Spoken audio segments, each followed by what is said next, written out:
Hello दोस्तों, आशा करता हूं कि आप लोग अच्छे होंगे। आज इस वीडियो का लेक्चर रहेगा कि परिमेय संख्या और अपरिमेय संख्या क्या है। आप लोगों ने इसे 7th क्लास से जाना होगा कि परिमेय संख्या किसे कहते हैं, अपरिमेय संख्या किसे कहते हैं, और ये आपको याद भी होगा। लेकिन इस वीडियो के माध्यम से हम लोग ये समझेंगे कि एक्चुअल में परिमेय संख्या का मीनिंग क्या होता है और अपरिमेय संख्या का मीनिंग क्या होता है। ऐसे तो आप परिभाषा आपको याद होगा, 7 से 8, 9th 10th में आप पढ़े हैं। लेकिन यहाँ पे हम लोग का जो फोकस रहेगा आपको समझाने का, यहाँ पे सिर्फ आपको परिभाषा बताना नहीं है। तो आइए दोस्तों, इसे पहले बेहतर ढंग से समझते हैं कि परिमेय संख्या और अपरिमेय संख्या एक्चुअल में होता है क्या और किसे कहते हैं। तो आइए दोस्तों, परिमेय और अपरिमेय संख्या को समझते हैं। सबसे पहले हम लोग समझते हैं परिमेय संख्या क्या है, और परिमेय संख्या की परिभाषा बाद में देखेंगे। परिमेय संख्या की परिभाषा दोनों अलग चीज़ है, तो बाद में हम लोग परिभाषा देखेंगे और पहले हम लोग देखेंगे कि परिमेय संख्या है क्या। तो आइए दोस्तों, कोई दो पूर्णांक लेते हैं और उसे भाग लगाते हैं। मान लीजिए सबसे पहला पूर्णांक लिए 3 और मान लीजिए कि पहला पूर्णांक 6 लिए और उसे 2 से भाग लगाते हैं। जैसे 6 को 2 से भाग लगाते हैं तो ये क्या हो जाएगा, द्वितीय 6, ये हो गया शेषफल 0। यानी कि इसको इस तरह से भी लिख सकते हैं, 6/6/2 इज इक्वल टू 3। यानी कि 6 को 2 से भाग देने पर भागफल 3 आया। अगला उदाहरण ले लेते हैं। जैसे मान लीजिए 5 को 2 से भाग लगाते हैं, तो देखिए 5 को 2 से अगर भाग लगाएंगे तो क्या होगा, 2 दूना 4 और 1 बचेगा। फिर यहाँ दशमलव देंगे, उसके बदले 0 होगा, 2 पंचे 10, शेषफल हो गया 0। यानी कि आप इस तरह से इसको लिख सकते हैं, 5/2 बराबर 2.5। ये एक उदाहरण आपको समझ में आ गया। अब आते हैं तीसरा उदाहरण ले लेते हैं। जैसे मान लीजिए कि 5 को 3 से भाग देना है, तो इस तरह से भाग देंगे 5 को 3 से, तो 3 1 का 3, तो यहाँ पे क्या हो जाएगा, देखिए 5 में 3 जाएगा तो 2 पॉइंट दे दिए, यहाँ 0 हो गया, 3 छक्के 18। तो देखिए शेषफल कितना हो गया, 2। 1 पॉइंट के बदले 0 फिर बैठा सकते हैं, तो 3 छक्के 18। फिर देखिए क्या हो गया, शेषफल फिर 2, फिर पॉइंट के बदले 0 बैठा दिए, तो ये देखिए ये कभी नहीं रुकेगा। तो आप यहाँ पे देखिए 3 भाग दिए। पहला भाग देखिए कि यहाँ पे पूरा पूरा पूर्णांक आ गया। दूसरा भाग में पूर्णांक आने के बाद आपको पॉइंट में आने के बाद ये शांत हो गया और यहाँ सिर्फ पूर्णांक आ गया, यानी ये दशमलव में आया। ये भी दशमलव में आया है, लेकिन ये देखिएगा ये बढ़ते जाएगा, यानी कि ये अशांत हो गया। आसान तो हो गया, लेकिन अगर आप गौर से देखिएगा तो यहाँ पे देखिए ये बढ़ते जा रहा है, 6 रिपीट कर रहा है। तो रिपीट जो करता है उसको आवर्ती बोलते हैं। तो यहाँ पे हमने 3 भाग देखा। पहला भाग में जब दिए तो पूरा पूरा भाग लग गया और पूरा पूर्णांक आया। जब दूसरा भाग लगाएं दशमलव आया, लेकिन शांत वाला आया। जब तीसरा भाग दिए तो दशमलव में तो आया लेकिन अशांत, और अशांत में क्या आया, आवर्ती, मतलब ये रिपीट कर रहा है। यहाँ तक अगर आपको बात समझ में आ गया तो अब एक और भाग हम लोग देखते हैं। एक और भाग देखते हैं। जैसे अगर आपसे बोला जाए कि 0 को 1 से भाग लगाइए, तो मान लीजिए 0 1 गुना 0 0, ये ख़त्म हो गया। तो यानी कि अगर 0 को 1 से भाग लगाएंगे तो 0 आ गया। लेकिन अगर उल्टा आपको बोल दिया जाए कि 1 को 0 से भाग लगाइए, तो मान लीजिए 0 बार पढ़ लिए तो ये 0 आ गया, ठीक है। तो ये फिर 1, अब ये कभी ख़त्म नहीं होगा, ऐसे फिर ये हो जाएगा। इसलिए 1 को 0 से भाग नहीं लगा सकते हैं, यानी कि ये इन्फिनिटी से दिखाते हैं। जो चीज़ मैथ में नहीं पॉसिबल होता उसे इन्फिनिटी से दिखाते हैं। यानी कि दुनिया का किसी भी संख्या को अब 0 से भाग नहीं लगा सकते हैं। और ये हो गया। तो हम लोग यहाँ पे 4-5 भाग आप देखें। तो एक्चुअल में हम लोग को समझना है कि परिमेय संख्या है क्या। तो परिमेय संख्या कुछ नहीं, 2 पूर्णांक का भागफल है। तो यहाँ हम लोग परिमेय संख्या का अर्थ समझ रहे हैं, परिभाषा नहीं। तो परिमेय संख्या क्या हो गया, 2 पूर्णांक का भागफल। तो यहाँ पे अगर आपसे पूछा जाए परिमेय संख्या है क्या, कुछ नहीं, दो पूर्णांक का भागफल है। और दो पूर्णांक को जब भागफल देते हैं जो रिजल्ट आता है ये इसी को हम लोग परिमेय संख्या कहते हैं। बट यहाँ पे एक शर्त है कि दो पूर्णांक में कभी भी आप जीरो से भाग नहीं दे सकते हैं, क्योंकि जब भी आप किसी संख्या को जीरो से भाग दीजिएगा उसका कोई अर्थ नहीं निकलता है और इसको हम लोग बोलते हैं इन्फिनिटी। तो यहाँ तक अब अगर आपको अर्थ समझ में आ गया तो आगे बढ़ते हैं। तो परिमेय संख्या क्या हो गया, दो पूर्णांकों का भागफल हो गया। तो जब भी हम लोग परिमेय संख्या की बात करते हैं तो देखिए दो पूर्णांकों को भाग देते हैं। तो दो पूर्णांकों को भाग देंगे तो ऊपर वाला को क्या बोला जाता है, अगर हम लोग बात करें जो ऊपर में होता है उसे हम लोग बोलते हैं अंश, और नीचे जो होता है उसे बोलते हैं हर। यानी कि अंश में भी क्या होना चाहिए, पूर्णांक, और हर में भी क्या हो जाना चाहिए, पूर्णांक। और हर में एक चीज़ नहीं हो सकता, वो है ज़ीरो। तो इसे ही हम लोग क्या बोलते हैं दोस्तों, परिमेय संख्या। यानी कि परिमेय संख्या किस तरह का हो सकता, दो पूर्णांक अगर है तो अगर उसका पूरा पूरा भागफल आ जाता तब भी वो परिमेय संख्या होगा। अगर दशमलव में शांत आ जाता है तब भी परिमेय संख्या होगा। अगर दशमलव में अशांत आवर्ती हो जाता है तब भी परिमेय संख्या होगा। तो एक्चुअल में परिमेय संख्या है क्या, तो दो पूर्णांकों को आप रेंडमली कोई भी दुनिया का पूर्णांक उठा लीजिए, चाहे वो माइनस वाला उठाइए प्लस वाला उठाइए, दो पूर्णांकों को जब भी आप भाग दीजिएगा वही क्या होगा, परिमेय संख्या कहलाएगा।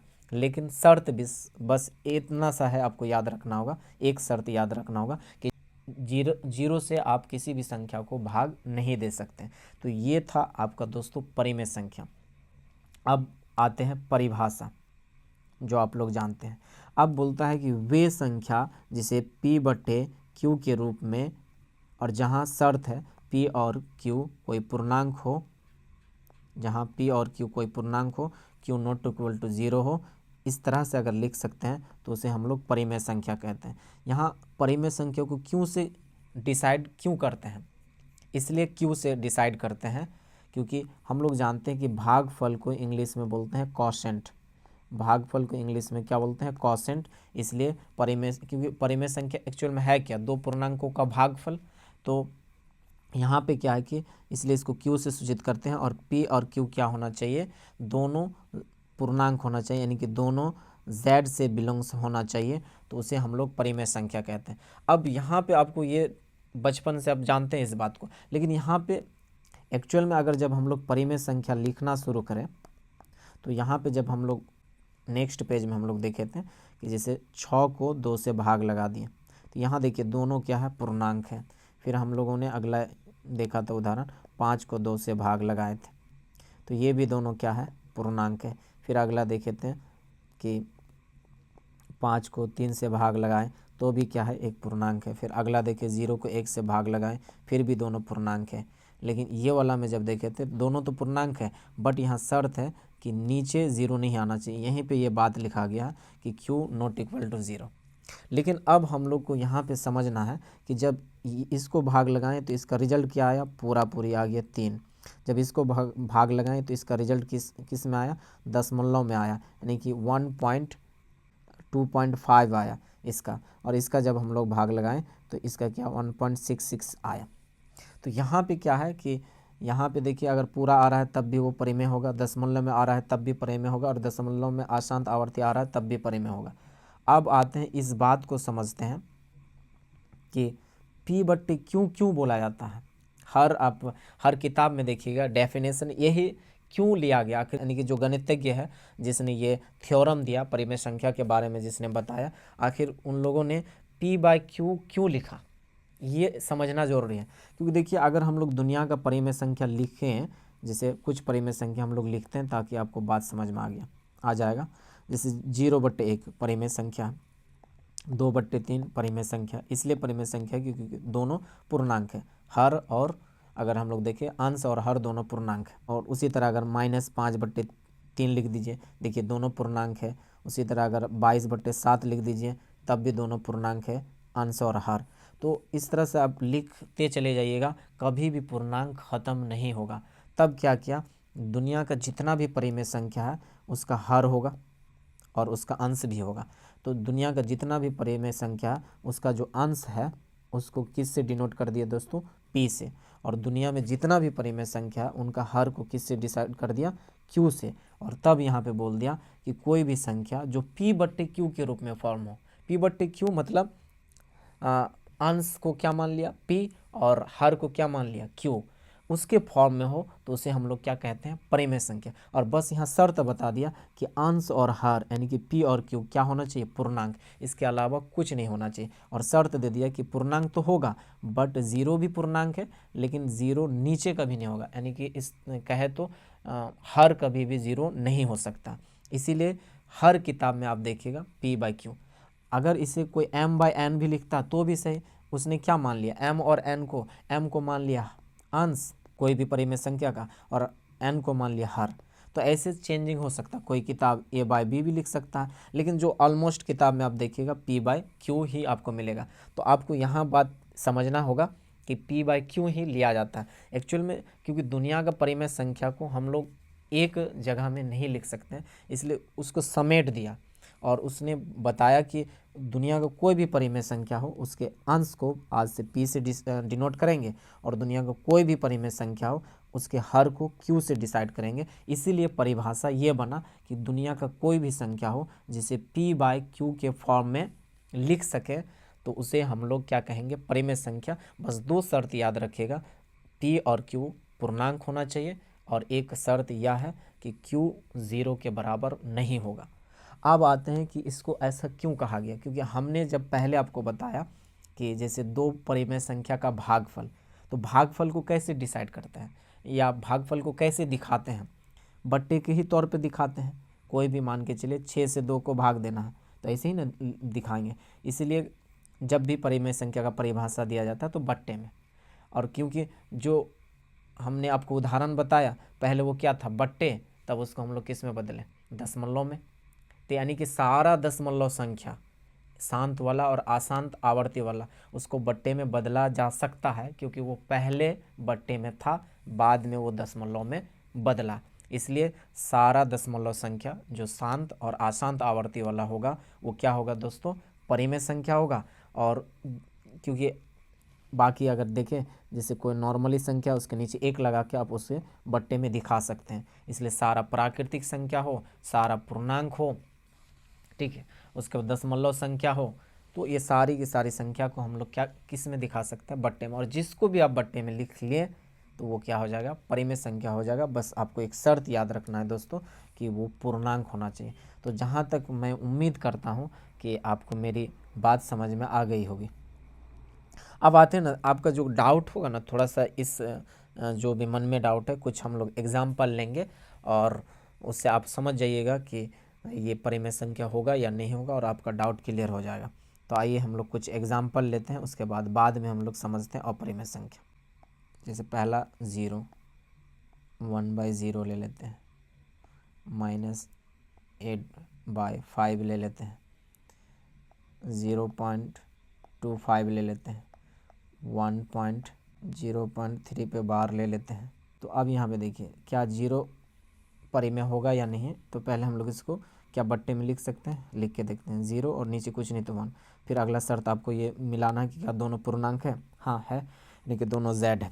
क्या नीचे 0 है, नहीं है, इसलिए ये क्या हो जाएगा, परिमेय संख्या हो जाएगा। अगला वाला देखिए, क्योंकि ये नीचे 0 आ गया इसलिए परिमेय संख्या नहीं होगा, इसके इन्फिनिटी होगा। ये वाला देखिए, देखिए ऊपर भी अंश भी पूर्णांक है, हर भी पूर्णांक है, दोनों क्या हो गया, z मतलब पूर्णांक से, उसे पूर्णांक से सूचित करते हैं z को। तो ये हो गया, इसलिए ये क्या हो जाएगा, परिमेय संख्या हो जाएगा। जैसे हाँ ये वाला को देखिए तो 0.25 है, तो अगर इसका पॉइंट उड़ा दीजिएगा तो क्या हो जाएगा 100, और इसको सिंपलेस्ट करके 1/4 हो जाएगा। तो देखिए दोनों क्या हो गया, फिर से z, इसलिए ये क्या हो जाएगा, परिमेय संख्या हो जाएगा। इसको देखिए ये है अशांत आवर्ती वाला, तो ये हम लोग जानते हैं कि जैसे बार हटाइएगा तो उसके बदले पॉइंट के बाद जितना अंक पे बार रहता है उतना 9, इसमें 0 लगेगा। ये सब हम बाद में आपको डिस्कस करेंगे। तो ये सिंपलेस्ट होकर 1/3 हो जाएगा। तो देखिए दोनों क्या है, पूर्णांक है, इसलिए ये क्या हो जाएगा, परिमेय संख्या हो जाएगा। अब थोड़ा सा दूसरा उदाहरण देखते हैं दोस्तों। जैसे अगर √4 आ जाए तो रूट अगर मान के चलिए 16 आ जाए और 16 बट्टे क्या हो जाएगा 25, 1/√16। तो अब ये सब अगर आपसे पूछा जाए तो आपको घबराना नहीं है। पहले क्या कीजिए कि देखिए उसका पूरा पूरा वर्गमूल निकलता है कि नहीं। अगर पूरा पूरा वर्गमूल किसी भी संख्या का निकल जाता है जो रूट में है तो वो परिमेय हो जाएगा। जैसे 4 का वर्गमूल कितना हो जाएगा 2, और ये 2/1 हो जाएगा, दोनों पूर्णांक हो गया, इसलिए ये क्या हो जाएगा परिमेय हो जाएगा। देखिए 16 का वर्गमूल 4 और 25 का क्या हो जाएगा 5। देखिए फिर दोनों पूर्णांक में हो गया, इसलिए ये क्या हो जाएगा दोस्तों परिमेय संख्या हो जाएगा। इसका 1 का तो 1 हो जाएगा और 16 का क्या हो जाएगा 4। देखिए फिर से दोनों पूर्णांक हो गया, इसलिए ये परिमेय संख्या हो गया। दोनों मतलब अंश और हर। जैसे और एक उदाहरण ले लेते हैं, जैसे 12/3। तो आपको ये लगेगा कि ये वर्गमूल नहीं निकलेगा, लेकिन कभी कभी आप ना कटा के देख लीजिएगा। तो 3 चौके 12 हो गया, तो ये देखिए 4 और 4 का वर्गमूल 2 और 2 के नीचे कुछ नहीं, तो क्या हो गया 1। और दोनों देखिए पूर्णांक है, इसलिए ये क्या हो जाएगा परिमेय संख्या होगा। अभी मैं आपको सिर्फ थ्योरी समझा रहा हूँ, क्वेश्चन पे नहीं आया हूँ। इसके बाद जो बाद वाली वीडियो बनाऊंगा तो उसमें क्वेश्चन आंसर हम लोग डिस्कस करेंगे। तो यहाँ तक आपको शायद परिमेय संख्या समझ में आ गया। अब हम लोग दोस्तों समझते हैं अपरिमेय संख्या। तो आइए दोस्तों अब हम लोग समझते हैं अपरिमेय संख्या। सीधा से जान लीजिए कि अगर जैसे आपको बोलेगा √3 का वर्गमूल निकालिए, तो आप क्या कीजिए वीडियो को पॉज कीजिए और उसके बाद आप √3 का वर्गमूल निकालिए, या √2 का, √5 का। आप ना क्या कीजिए कि वीडियो को पॉज करके इन तीनों का आप वर्गमूल निकालिए। जब आप ना इसका वर्गमूल निकालिएगा तो आप देखिएगा इस तरह से आते जाएगा, ये बढ़ते जाएगा। और जब आप √2 का भी निकालिएगा भी ऐसा ही कुछ आपका आएगा, समथिंग 1.4213562370 ... और फिर आप जब √5 का भी निकालिएगा तो ये लगभग 2.23606797749997 ... तो अब क्या है कि देखिए जब आप इसका वर्गमूल निकालिएगा ना तो इसका क्या है, ये तो आसान है बट आपको कभी रिपीट नहीं करेगा, एक ही डिजिट बार बार रिपीट नहीं करेगा, इसलिए इसको बोलते हैं आशांत अनावर्ती। और जानते हैं दोस्तों क्योंकि ये रिपीट भी नहीं कर रहा है और ये आसान है, इसको कभी भी आप बट्टे में नहीं बदल सकते हैं, इम्पॉसिबल है। इसलिए जिस संख्या को आप बट्टे के रूप में नहीं लिख सकते हैं उसे हम लोग क्या कहेंगे अपरिमेय संख्या, यानी कि P/Q के रूप में जिसको नहीं लिख सकते हैं और सारा शर्त वही होगा, उसको हम लोग क्या बोलेंगे अपरिमेय संख्या। तो देखिए इस क्योंकि ये कभी बट्टे में था ही नहीं, जब इसका आप दशमलव निकाले तो ये आया और ये आशांत अनावर्ती हो गया। और जब आशांत अनावर्ती कोई भी संख्या हो तो आप उसे बट्टे में नहीं लिख सकते हैं, और इसीलिए इस संख्या को क्या कहा गया परिमेय ना कहकर इसे अपरिमेय संख्या कहा गया। और जैसे √2 का आप जैसे ही वर्गमूल निकालिएगा तो इसका भी आशांत अनावर्ती हो जाएगा, इसलिए ये क्या हो जाएगा दोस्तों अपरिमेय संख्या। जैसे √5 का भी निकालिएगा तो अब भी इसका क्या हो जाएगा आशांत अनावर्ती, और जैसे ही आशांत अनावर्ती आ जाए तो वो क्या हो जाएगा अपरिमेय संख्या। तो हम ऐसे भी बोल सकते हैं कि जिन संख्याओं का पूरा पूरा वर्गमूल नहीं निकलेगा, जो रूट में रहेगा और उनका पूरा पूरा वर्गमूल नहीं निकलेगा और उनका जब दशमलव में निकाला जाएगा तो क्या आएगा आशांत अनावर्ती, तो वह संख्या क्या हो जाएगा अपरिमेय संख्या हो जाएगा। यहाँ तक अगर आपको बात समझ में आ गया तो अब हम लोग बात करेंगे दोस्तों, फिर से डेफिनेशन समझ लेते हैं। तो देखिए अपरिमेय संख्या किसको कहेंगे, बोलता वे संख्या जिसको P/Q के रूप में नहीं लिख सकते हैं, जहाँ P और Q कोई पूर्णांक में हो और Q ≠ 0, तो उसको हम लोग क्या कहेंगे अपरिमेय संख्या। एग्जाम्पल की बात करें तो एग्जाम्पल में लिख लीजिए, जैसे √3, √2, √5 है ना, या दशमलव में कुछ भी लिख लीजिए, बस रिपीट नहीं होना चाहिए, वो आशांत अनावर्ती बढ़ते जाएगा। यानी कि अपरिमेय संख्या का दशमलव प्रसार अगर आपसे पूछा जाए तो क्या होगा आशांत अनावर्ती, और परिमेय संख्या का दशमलव अगर पूछा जाएगा तो क्या हो जाएगा शांत या अशांत आवर्ती होगा। तो यहाँ तक है कि जिसको कोई भी दो पूर्णांक जिसको आप बट्टे में नहीं लिख सकते हैं, इम्पॉसिबल हो, उसको हम लोग क्या बोलते हैं अपरिमेय संख्या। यहाँ तक समझ में आ गया। तो अब हम लोग थोड़ा सा समझ लेते हैं परिमेय संख्या और अपरिमेय संख्या का गुण। तो हम लोग जानते हैं कि दो परिमेय संख्या को जब आप जोड़िएगा तो उसका जोड़ हमेशा क्या हो जाएगा परिमेय संख्या। तो दो परिमेय संख्या का योगफल क्या हो जाएगा परिमेय संख्या, जैसे 2/3, 5/3, देखिए दो परिमेय है, इसको जोड़ दीजिए तो 7/3। तो परिमेय को परिमेय से जोड़िएगा तो क्या हो जाएगा परिमेय संख्या। फिर क्या बोल रहा है दो परिमेय संख्या का गुणनफल, तो कोई भी रैंडमली दो परिमेय संख्या ले लीजिए, जैसे देखिए ये क्या हो जाएगा -66/6 कट जाएगा, तो 6 का 14 तो -11, यानी कि दो परिमेय संख्या का गुणनफल क्या हो जाएगा, परिमेय संख्या। फिर दो परिमेय संख्या के बीच क्या होगा, अनेक परिमेय संख्या। ये इस बात को मैं जब क्वेश्चन डिस्कस करूँगा तो बता दूंगा। देखिए, दो परिमेय संख्या के बीच, जैसे मान लेते हैं कि 1/5 है और 2/5 है, इसके बीच कितना परिमेय संख्या लिख सकते हैं, तो आप देखिएगा बहुत सारा। जैसे मान लेते हैं कि इसको पहले क्या कीजिए, आप 9th में ये इस चीज़ को पढ़े होंगे, जैसे इसको भाग लगाइएगा तो क्या हो जाएगा 1.2, और जब इसको भाग लगाइएगा तो 0.4। अब सोचिए कि इसके बीच कितना लिख सकते हैं, 0.21, 0.22, 0.23, तो इस तरह से बढ़ाते जाइएगा तो अनेक परिमेय संख्या आप लिख सकते हैं। इसलिए दो परिमेय संख्या के बीच क्या हो जाएगा, अनगिनत परिमेय संख्या, अपरिमित रूप से अनेक।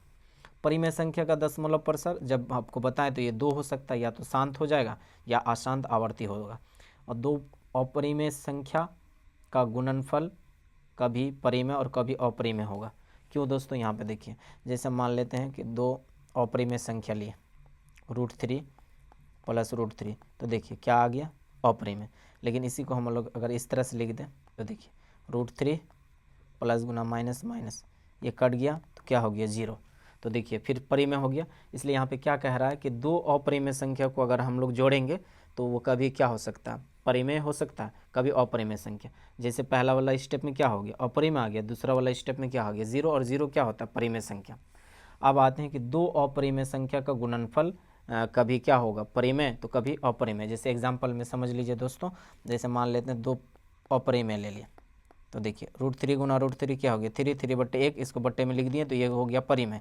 मान लेते हैं रैंडमली कुछ अलग ले लेते हैं, √2 और √3, तो क्या हो जाएगा, √6। तो पहला वाला देखिए दो अपरिमेय लिए तो गुणनफल क्या आ गया, परिमेय। फिर यहाँ पे देखिए दो अपरिमेय लिए तो गुणनफल क्या आ गया, अपरिमेय। इसलिए क्या कहा गया कि दो अपरिमेय संख्या का गुणनफल क्या हो जाएगा, कभी परिमेय और कभी अपरिमेय संख्या होगा।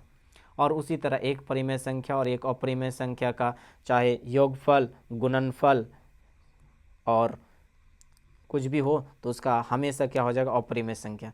जैसे कुछ उदाहरण ले लेते हैं, जैसे अगर आपको बात करें, जैसे उदाहरण ले लेते हैं, क्या है कि एक परिमेय और एक अपरिमेय का देखिए योगफल, मान लेते हैं इसका वैकलन ले लेते हैं, घटा, मान लेते हैं गुणनफल ले लेते हैं।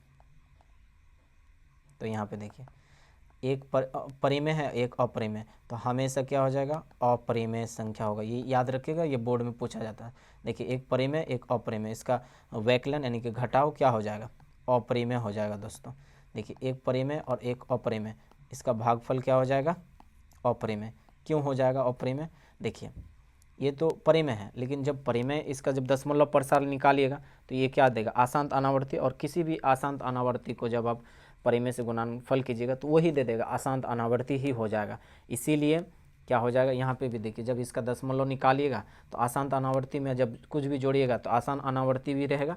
यहाँ पे भी देखिए जब इसका वर्गमूल निकालिएगा √5 का, तो इसका दशमलव प्रसार क्या हो जाएगा, अशांत अनावर्ती। यानी कि अशांत अनावर्ती में चाहे आप किसी संख्या से गुना कीजिए, किसी संख्या को जोड़िए, किसी संख्या को घटाइए, हमेशा क्या देगा, अशांत अनावर्ती। इसलिए एक परिमेय और एक अपरिमेय संख्या का चाहे योगफल हो या फिर गुणनफल, हमेशा क्या हो जाएगा, अपरिमेय संख्या हो जाएगा।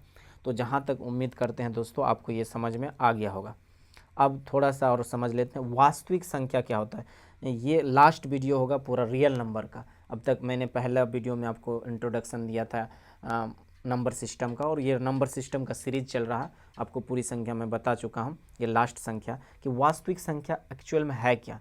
तो अब तक जितनी भी संख्या हम लोगों ने पढ़ा है सब कैटेगरी में बढ़ गया, एक परिमेय संख्या और एक अपरिमेय संख्या को अब मिला दिए, उसका समूह बना दीजिए, वो सारे समूह को अब क्या हो जाएगा, वास्तविक संख्या। यानी कि सारी संख्या का अगर हम लोग बोले कि मेन संख्या क्या हो जाएगा, वास्तविक। कुछ भी आप लिख दीजिएगा वो क्या हो जाएगा, वास्तविक संख्या। देखिए 0 वास्तविक संख्या क्योंकि परिमेय है, 1/2 क्योंकि वास्तविक संख्या होगा क्योंकि परिमेय है, पाई क्या है, अपरिमेय संख्या, लेकिन क्योंकि वो वास्तविक संख्या में आ गया, -5 क्योंकि परिमेय है, और परिमेय क्या होता है, वास्तविक संख्या होता है। -22/7 क्या हो गया, परिमेय, और परिमेय भी क्या होगा, वास्तविक संख्या। √2 क्या है, अपरिमेय संख्या, और क्योंकि अपरिमेय संख्या भी क्या होता है, वास्तविक संख्या। इसी तरह और उदाहरण ले लें तो 2 प्लस रूट 3, देखिए परिमेय और परिमेय ग्रुप में है तो क्या हो जाएगा वास्तविक संख्या।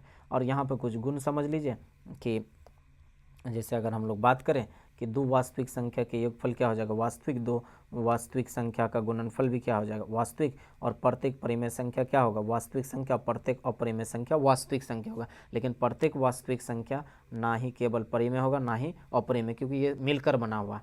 तो यहाँ तक आपको समझ में आ गया होगा। अब अगले जो वीडियो में देखेंगे, क्योंकि अब हम लोग का नंबर सिस्टम आज क्या हो गया दोस्तों ख़त्म हो गया, और नेक्स्ट वीडियो में हम लोग देखेंगे 10 क्लास का जो भी आपका टेक्स्ट बुक है उसका क्वेश्चन आंसर हम लोग बनाएंगे।